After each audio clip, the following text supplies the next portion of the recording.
it's a fascinating cultural moment because TikTok is all about like imitation. It's people imitating dances and people lip syncing songs. So like we're there. We're at that dystopian moment where it is a purely aesthetic experience where there's no talent there except the ability to keep, generating content no matter what it is, but it's all heavily borrowed from somebody else.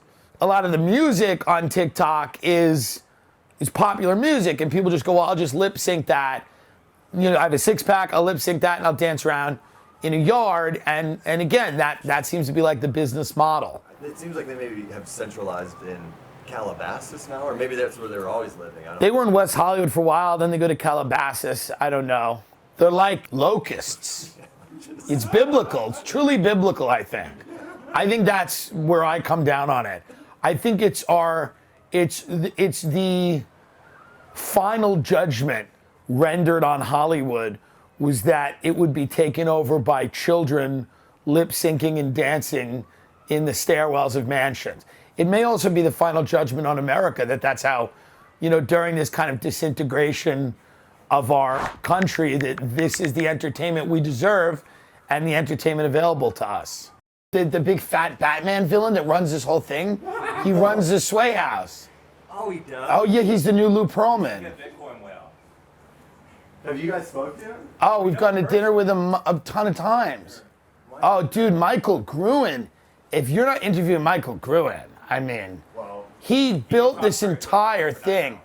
He's making all these guys into investment people. He's the one that runs this hedge fund they're all part of. Oh, you have to. I said they should talk to Whitney, too. Why? They said they need more women for the documentary. She's elderly, but she's... That's why I thought it could be... Yeah, she'll start talking about like old Hollywood and everything. Yeah, that's great. So, It's what we all got in the business to do, quite frankly. Yeah. Is, give these kids more attention. That's what we all... So let's hear more about the Michael Gruen character here. Michael Gruen is a Batman villain who runs the Sway House. He is a chubby Bitcoin millionaire who is curating a lot of the content that you see at that TikTok house. And he's helping the TikTok kids transition from entertainers to investors. So Michael Gruen is like doing all these deals. He's like setting these kids up on like meetings with like billionaires where like, it'll be Josh Richards who meets with the CEO, with the head of Shark Tank, like Kevin O'Leary, or like Mark Cuban, or it's like Bryce Hall and Warren Buffett go and hang out together. Like it's a real interesting cultural phenomenon. I mean, it doesn't kind of make sense when you talk about it, but it's like, is this a real thing? You know what I mean? It's real, yeah. I think they're learning the lessons of the kids that came before them. A lot of those kids in social media that came before them are now just, I don't know where they are, and nobody else does. So I think what these kids are realizing is they're like, we've got a certain amount of time before we like move to Orange County and find Jesus, which is what most of them will do. And we want to have some good investments before we do that. Do you know some of the ones that are maybe taking what came before them and doing it right, or trying to do whatever? Well, I mean, they're smart, right? Like a lot of the kids, they're just part of like different every new week there's another energy drink or another soda, and like I don't know if any of this has staying power. I don't know if any of it's going to be Uber, but good for them, Good for them. They're business minds. They're venture capitalists, which is anyone is now. We all are. I am, you are. We are venture capitalists. That's right. Dude, that's right. I know We're just building businesses. That's what they're doing. They're just kind of lending their fame to build businesses, whether it's a new gum or whatever. Like you said, Sway House. I know people refer to them as like clout houses. Can you describe what? Well, it's a bunch of what the TikTok houses are they're collaborative environments for people that have done very well on that app. So you have guys in there with like 20, 30, 40, 80 million followers, and they all like make videos together. They like dance on the stairs, and they jump on a trampoline. They'll throw things at each other. They'll they get dogs, and then the dogs are in the TikToks. You know, it's just so that they can all build their following. It's cross promotion, is what it is. I mean, that takes a certain mind. That's smart, though, to do that. It's smart. They're not dumb. They're savvy. They're not geniuses. They're not like contemplative intellectuals, but they're savvy kids. I first became aware of them because I go to this steakhouse called Boa, and during the pandemic, like all the celebrities from, you know, television and film were staying in their homes lest they be shamed. So then you had this group of like 15-year-old kids running around Los Angeles, and then all the paparazzi had to follow them around and ask them about like high school test scores and when they were getting their learner's permits. So you have like grown men chasing 16-year-olds down the block, asking them like, you know, if they kissed someone last night. And it was troubling because the guys always had voices like me, and they're like children. So they'd be like, "Hey, Taylor, what's going on?" And you're like, should I call the cops? What is this? But it was their job. And then there was this restaurant called Boa Steakhouse where all these kids would go and like just throw money around, and like all these waiters and waitresses at Boa who would like move to LA to be actors are now living in this new hellish reality where they have to explain to these 15-year-old millionaires like what a Brussels sprout is. And, you know, that was how I became aware of them. They like took over the city of Los Angeles. So when you recognize, you said these are TikTok. How did you is there certain individuals that you had recognized? Well, they're famous, right? So they're all over social media. They all have the same kind of hair. It's an interesting. I can't do it. I don't know. Yeah, well, you're not supposed to do it. That's the thing about TikTok is it is like the people that are on TikTok, God bless them. Like there's comedians on TikTok, and they're trying to get something happening, but it's like it is not for you. You know what I mean? When you see these guys who are on like Mad TV, and they're like, "What about this?" And you're like, this is not it. But yeah, you'd recognize like Josh Richards or Bryce Hall or the D'Amelios or like Addison Rae. Like these people are massively famous, massive social media followings. And then those are like some of the main people, and then there's other ones too. And then you have the like second string or third string where it's like they're willing to step in if someone has an injury.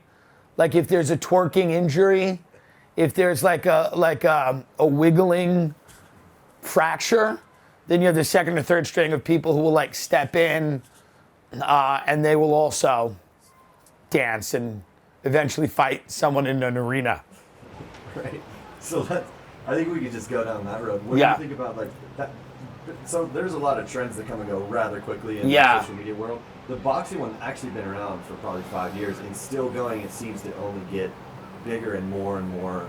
Yeah, well, I mean, there's nothing left to do, right? A lot of people try to get into music. That's not good. They do like one song. It'll be auto-tuned, and it'll sound like literally an algorithm is singing to you. It'll be like Siri is singing, like, and they'll do their like one song, and then that doesn't usually catch. And then, I mean, some of them act, but they're not great actors. So you have fighting. This is, the Roman Colosseum. This is the end. And, embrace it. I think it's fun. I watched the fights. They were really entertaining. As long as you would understand and admit kind of that this is the end of culture and the destruction of civilization, I enjoy it. But some people have a problem with that, and they're not able to enjoy it as much. I think it's fun. Yeah, it's pretty exciting. That Social Glows event, speaking specifically, I mean, that was quite the spectacle. I don't know if you saw it. I mean, there's I watched it. The catwalk. There's the stage with. Oh yeah. I don't know, big. That was it's big, but it didn't sell that well.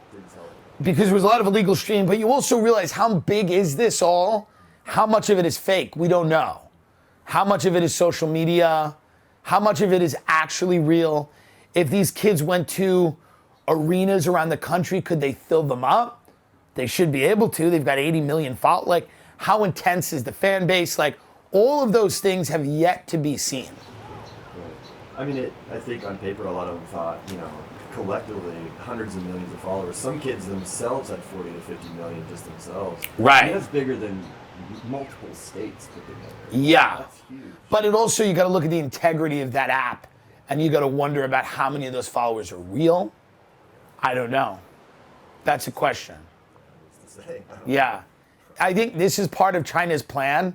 It was a two-pronged assault. One was COVID, and the second was TikTok. And I think it's worked out pretty well. I think they've gone hand in hand, and they're doing the job. What do you think that looks like? Is that a room, like a boardroom full of masterminds, or people just drunk at a bar coming spitballing ideas? No, I think it's going, what are America's main weaknesses, and isolating them, and then creating an attack based on that, you know? And I think some of our real weaknesses when it comes to like entertainment is like, well, they don't have a ton of standards. Let's see how low we can go. Like, they want to watch car crashes. They like watching crackheads fight each other. You know, there's tons of pedophiles.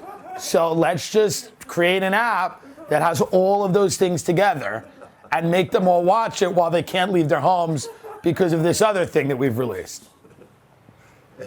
This will, by the way, this will all get cut out when this airs.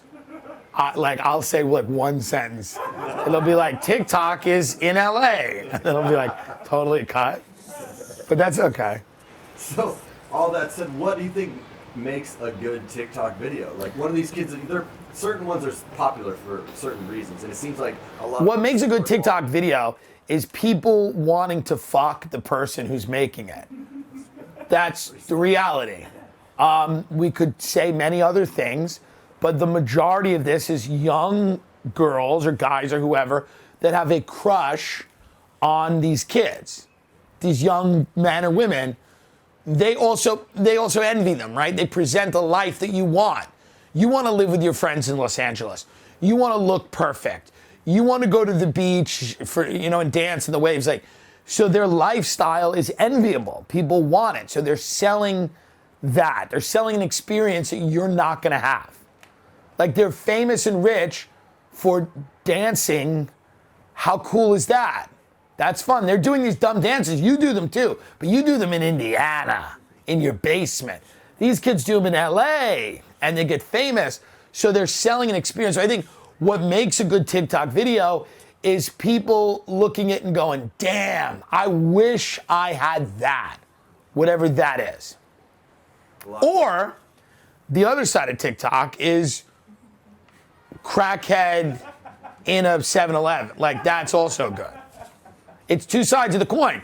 TikTok is two sides of the coin. You're going, man, I wish I had that, or thank God I'm not involved in that. It's just voyeurism to two different extremes. Well, I mean, you guys have sort of collabed in a different way with some of these social media. Yes. I mean, I like them. Listen, I like these kids. They're not bad people. They're taking advantage of what I assume anyone would in their position, right? Like, they're trying to get as big as they can with the tools that they have. And so I think they're a different breed, though. I think kids like Logan and Jake Paul are really smart and savvy, and they have staying power, and they have an insane work ethic. And as for the other guys, like, it remains to be seen, right? Like, they have to prove themselves. But like, I've always felt like Logan Paul's always texting me back if I had questions about anything. He would ask me. He's helped us edit a video. Like, the guy is just a great guy, literally. Like, so there are really good people out there. It doesn't take away from the fact that the whole thing is a little silly, but I don't think they're bad kids at all. For the ones that I've met, I'm sure that, again, they're not. I've gone to dinner with a few of them, and they've been, they're a bit bland, some of them.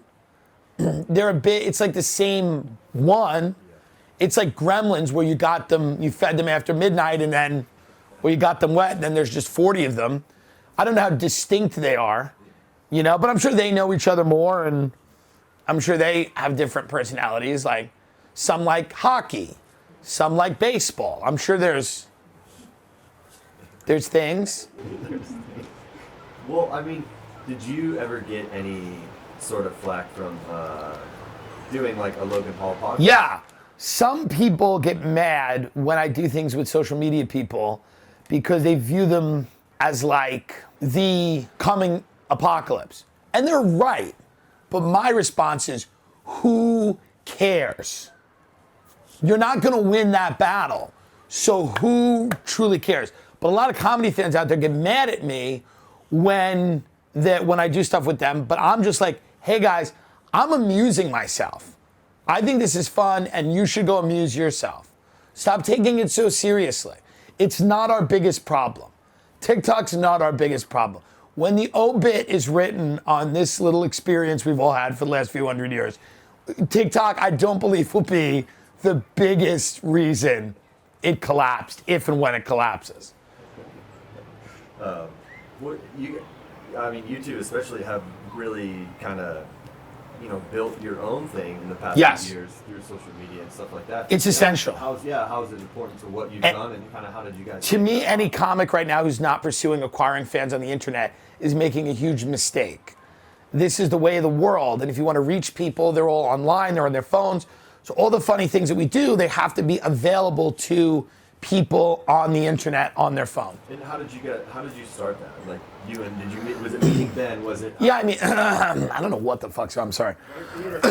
I met Ben in LA. We started hanging out in his garage. We started making funny videos, started putting them online, started podcasting. And, now the podcast is one of the biggest in the country, and our videos have gotten millions and millions of views. And, we're just always doing stuff to make each other laugh. So just kind of sticking to what you thought would be cool for you and your friends to Yes. have a good time. If it makes us laugh, we know it's going to make somebody laugh. We put it out there. That's the thing about the internet. We've done videos where people think they're real.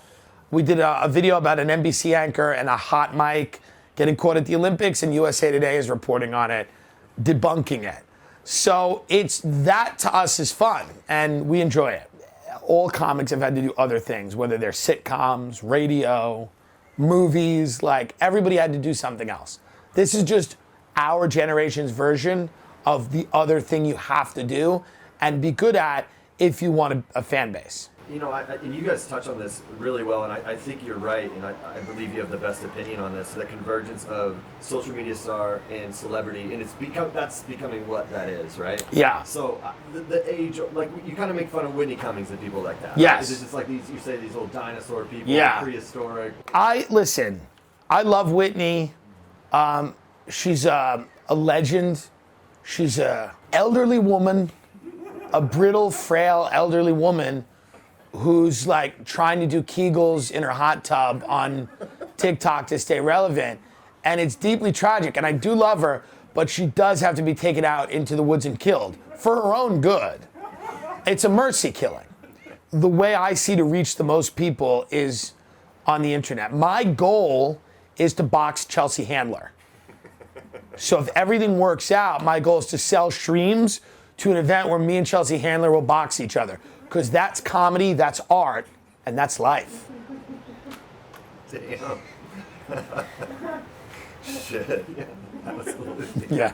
Well, I think, and that also another point where you have quite a large page. One of top 5 or 10 in the world. We're in the top 4 or 5 Patreons in the world. Yeah, I think we're 3 or 4 now. It's wild that the show connects with that many people, but we love doing it, and we're really happy that people like it. And more importantly than people liking it, they pay for it. Yeah. So that's important. Is it more important than them actually enjoying it? They pay for it. Did you guys think of that? The Patreon, did it come hand in hand with we're going to start doing this podcast, we're going to start doing the YouTube and build that up? Was it Patreon or that just? Well, Patreon was always something that we wanted to do because people always wanted more episodes of the show. And we figured the best way to do it was to throw them behind a paywall, and that way we could earn money by doing the show, which we love to do, and we do another episode a week. And that's just been the business model that we've adopted, is by having that one extra episode a week, and it's 99 cents an episode, essentially $5 a month.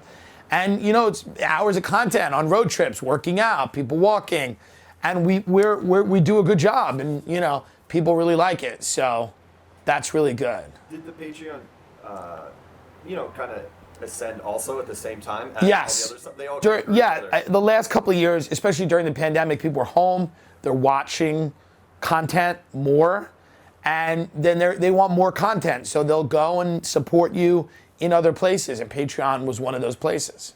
But our YouTube grew as well, and our audio downloads grew, and the numbers on our videos on Twitter and Instagram grew.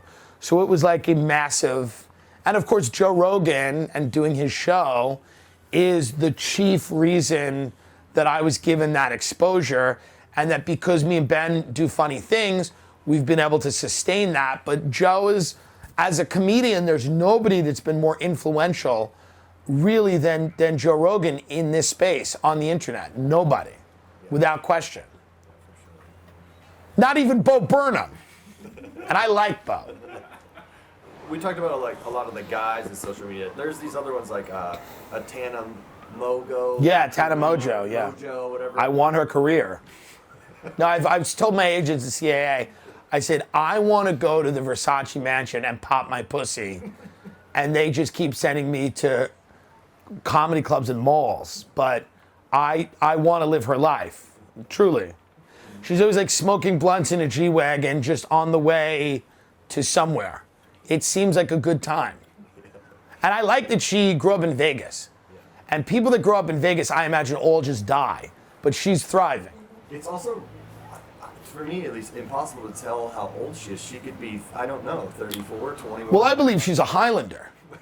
Where I believe she's been here forever and she'll be here long after humanity's gone. I don't think Tana has an age. I think she's with us for the duration. Yeah.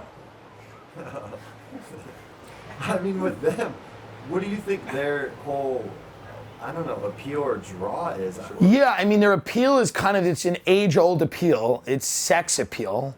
The voyeurism of watching somebody else's life that you want to have. And maybe even if you see the downsides of that life, or you might have 3 kids and live in Arkansas. You go, well, it's not realistic that I have this life, but you're just imagining what that life would be like. What is it like to be high all the time and in a G-Wagon? What is it like to just be in pools all the time? What's it like to just be wearing leather at 10 a.m., you know, walking around West Hollywood? What's it like to have a prescription for cocaine? Which I think, you know, like, I think those are the people want to live those lives. Yeah, for sure. I shot like a ton of behind the scenes at that Social Buzz event in Miami. You know, it's in that stadium. Maybe they didn't sell tons of tickets, but it's still a stadium. It's that was a lot of people in that thing. There's a lot of people there. So, I guess the point being, if you were like, you know, Jennifer Aniston and Brad Pitt were there, the kids would be like, get out of the way, sir. Yes. Like, these older folks are in our shot or whatever, right, in the background of our thing. Can you move, please? So I'm just like, what is that for? Like, what is it now? Like, that doesn't matter to anyone. No, I think in entertainment, there's always been a generational divide. Like when my parents were young, they had the Beatles. And today, kids have this. And am I to say that John Lennon is more talented than Austin McBroom? No. No, it's not my job. Historians may say that, but that's not my job.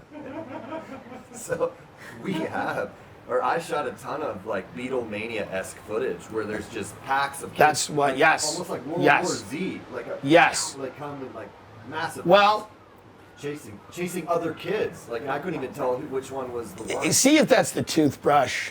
They keep fucking me on this dental kit. Hold on, let me just find out what this is. What is this? You just want them to you want to clean up the room and stuff. Where's the toothbrush? That's why I said I said to get the toothbrush. Thank you. Oh shit. Yeah, so they're quite, yeah. No, listen, what they've done is impressive. What these kids have done is impressive. What they've been able to do is, you know, pretty historic, right, when it comes to social media. And they should be commended for that. Yeah. I don't know that we should hand them the reins to culture, but they should be commended for what they've done. Absolutely. I'd walk up to any kid, any random kid, and they immediately have like they do like a move almost, it like straight into the camera and almost have like a saying. Like every kid in the crowd had almost like, this is my TikTok type moment. Like, I'm ready. Well, do you know what that is? They're pledging allegiance to the CCP of China. That's what they're doing. Well, no, everybody wants to be, everybody wants clout. Right. Everybody's trying to get those numbers up. So just have that brand, have that thing you're gonna do so that people notice you, and then you can live this silly life. This is what it is. The word is silly. It's this deeply unserious society that we live in, and this is really the perfect reflection of that. It's fun, and you know that's what it is. Nobody's trying to be great at anything anymore. People are trying to be famous, but I don't know how many people are trying to like master a skill. Well, there's a lot of parents. My kid deserves to be famous, and I'm like, for what? Yeah, for what? Right. And they don't have an answer. Well, the answer is, what do they deserve to be famous for? And they point at the famous people. So it's just chaos, right? So it's just chaos. You know, when you looked at Judy Garland, you used to be like, okay, we get it. Aretha Franklin, yeah, she deserves to be famous. Now you look at somebody and go, why shouldn't my kid move me to LA? I mean, these parents, some of them are moving to LA and they're being supported by their children. You know, it's like the ultimate dream. You know, they're like, great. So I can retire because my kid shakes their ass in a mansion. Phenomenal. You know? It's a bit weird, perhaps, for parents to be overly excited about that. You know? It's a little odd. But a lot of these TikTok parents, you know, I don't know. Maybe they're living vicariously through their kids. It sounds like the Ramsey family. It sounds... Also, the idea that fame doesn't have corrosive, very negative effects, especially for children. And the idea that parents wouldn't recognize that is scary. Yeah. Because you had your own, like, little bit of, you had some child stars. I was on Sesame Street a few times. I mean, it was nothing, really. But I've seen and know enough people that have gotten really famous, and, like, there's a downside to it. So to experience that type of fame when you're 17 years old, you got to be really strong mentally, and you got to be really careful about what that leads you down the path of doing. You aspire to do? Do people say, like, I want to be a fireman? Like, I don't even know. Maybe a YouTuber. No, I think the glamorous jobs are the ones that are on social media. Like the ones where you see people living lives that you want to live, and making gobs of money are the attractive jobs if you're a kid. Now, you don't realize that the shelf life is short.